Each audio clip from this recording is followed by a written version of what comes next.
I now know the difference between the two blocks. It's nothing bad. I mean, I can still use this engine, it's not a problem, but I understand the solenoid now. Let me show you. So I have the oil filter housing on with the oil cooler, and I don't have the filter medium part of it put in yet. I'm going to put that in last. This whole piece was cleaned out because I had to reuse this. There's really just a couple passageways, but it's clear cut. You can see everything in there. There was one pressure plate, like a thermostatic type of plate in here that I had to disassemble, clean out, just to make sure there was no debris from when the engine exploded. So at least this piece here, the actual oil cooler, this is the one where any type of fragments would get hung up in usually. So that's why that was replaced. So now, this solenoid here, this is kind of neat actually. This is the PCV system, basically, or the ventilation system for the crankcase, and it runs through this housing. Just kind of weird, kind of neat, but whatever. So this solenoid, what's that solenoid for? That solenoid is for the oil pump, and what it does is control oil pressure at low idle, or not low idle, low RPMs I should say. Actually below 3 grand, I think I read. And this is a low oil pressure switch and a high oil pressure switch, or sensor, for the computer itself. And a computer needs to read that to know about what it needs to do with this solenoid.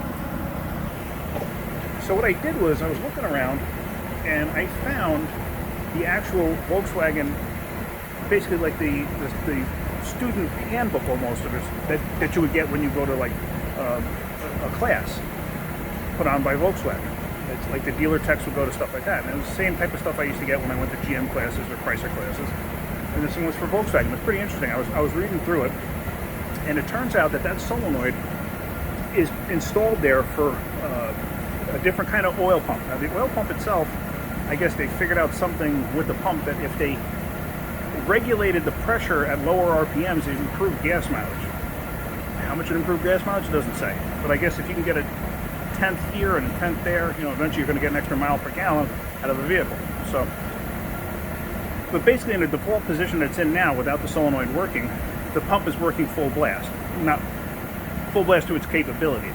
It does have a regular pressure regulator built into it. You know, the spring type with a blow-off like ball that presses up against it. That's still there, so it's not like you can build up way too much pressure and, you know, blow the filter housing off, which I've seen that on a regular oil pump. Basically what they do is anything below 3,500 RPM, they regulate it and actually drop the oil pressure down because they say it puts less of a strain on the motor and you wind up getting better gas mileage. Okay, I understand that, I get that. But basically, for the first, I'm not 100% positive what I read, it could have been 3,000 miles, could have been 7,000 miles. But for the first, whatever the mileage was, could have been 1,500, I don't recall. That system isn't even working. It's programmed into the PCM to start working after that point.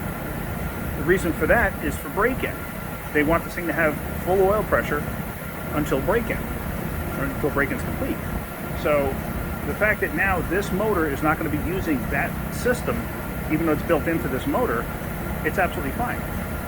The motor is going to work perfectly without it. Like I said, I was told that it would work fine without it, and it could work together, you know, with no issues, as long as you change that filter housing so it has the right oil pressure switch to read correctly for this particular vehicle.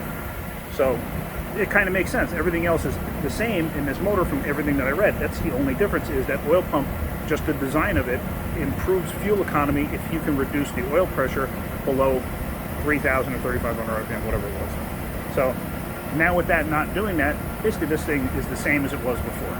It just has that provision there, which obviously we have no way of controlling it, so it's just going to stay in its relaxed state, which is, you know, perfect. It's not like it's going to have too little oil pressure. It's not like it's going to have too much oil pressure. It's going to be just like as if that system isn't even there. It's going to be just like a regular old-fashioned oil pump. So let me keep going with this. Let me keep assembling this, and like I said, I'll touch on more points if I need to. All right, so that's it for right now. If you're getting something out of my videos, hit that like button. If you could, please subscribe. Yeah, that's it. Have a great day. Keep wrenching.